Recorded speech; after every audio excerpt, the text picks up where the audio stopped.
Exercise number 8.3 question number 5। Question number 5 में भी उसने हमें a plus B plus C find करने के लिए दिया हुआ है और सब हमें हर सवाल में a b और c की वैल्यू दी हुई है। फर्स्ट में देखें a b और c क्या है, 2a 3b और 4c। सिंपल, पहले सवाल में कुछ मुश्किल नहीं था क्योंकि एक ही वैल्यू थी, मैंने तीनों को ऐड करके लिखा, सेम भी नहीं थे, प्लस करने की भी ज़रूरत नहीं थी, तो ये सिंपली इसका आंसर था। क्वेश्चन नंबर 2 में देखें a है x प्लस वाई, b है x माइनस 2y और c है 3y माइनस x। हमने सबसे पहले क्या करना है, a और b को प्लस करना है। a और b को प्लस करने के लिए a है x प्लस वाई और b है x माइनस 2y। आपने x के नीचे x की वैल्यू और y के नीचे y की वैल्यू को लिखना है। वैल्यूज़ को ऊपर नीचे लिखने के बाद अब आपने देखना है प्लस प्लस प्लस, x और x को प्लस किया 2x, plus minus minus 2y में से 1y को माइनस करेंगे तो y और बड़ी वैल्यू के साथ माइनस का साइन है तो यहाँ पे माइनस y आ जाएगा। उसके बाद हमने क्या करना है, c वाली वैल्यू लिखनी है क्योंकि a प्लस b हो गया, नेक्स्ट c रह गया 3y माइनस x। x के नीचे क्योंकि x की वैल्यू लिखनी है, x है माइनस x, यहाँ पे माइनस x आ जाएगा। उसके बाद 3y के साथ कोई साइन नहीं था तो हम कंसीडर करेंगे इसके साथ प्लस का साइन है तो यहाँ प्लस 3y आ जाएगा।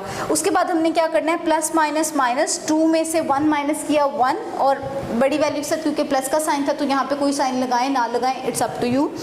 प्लस माइनस माइनस, 3y में से 1y माइनस किया 2y, बड़ी वैल्यू के साथ प्लस का साइन था तो यहाँ पे प्लस आ जाएगा। क्वेश्चन नंबर 4 देखें, बाकी के पार्ट सेम है, आपने खुद से करने हैं।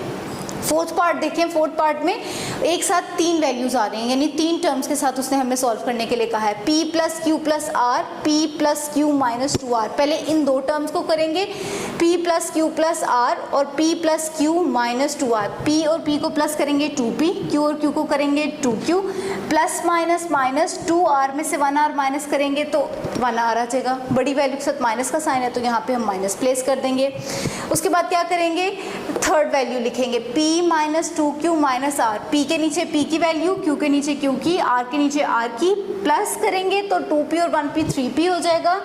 ये पॉजिटिव है, ये नेगेटिव है, यानी एक प्लस के साथ है एक माइनस के साथ है और दोनों सेम है तो कैंसिल हो जाएंगे। माइनस माइनस प्लस, r और r को प्लस करेंगे तो 2r आ जाएगा, दोनों के साथ माइनस का साइन था इसलिए आंसर में भी माइनस आ जाएगा।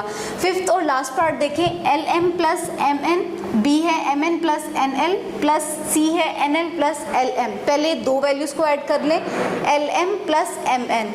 अब mn के बिल्कुल नीचे mn को लिखेंगे और क्योंकि ऊपर वाली जो हमारी एक्सप्रेशन है उसमें nl नहीं है तो उसको सेपरेट लिखेंगे जैसे हमने पहले क्वेश्चंस में किया था। नेक्स्ट क्या करेंगे, lm एज इट इज़ क्योंकि उसके नीचे कोई वैल्यू नहीं है, इन दोनों को प्लस करेंगे तो 2mn, nl as it is क्योंकि उसके ऊपर कोई वैल्यू नहीं है। Third value nl plus lm, lm के नीचे lm की वैल्यू, nl के नीचे nl की वैल्यू। अगर ये स्वैप भी हुए हों यानी m पहले और l बाद में, इसका मतलब भी सेम ही होता है। इन दोनों को ऐड कर दें, lm में lm को ऐड करेंगे 2lm, 2mn के नीचे कुछ नहीं है एज इट इज़, इन दोनों को ऐड करेंगे तो 2nl इसका आंसर होगा।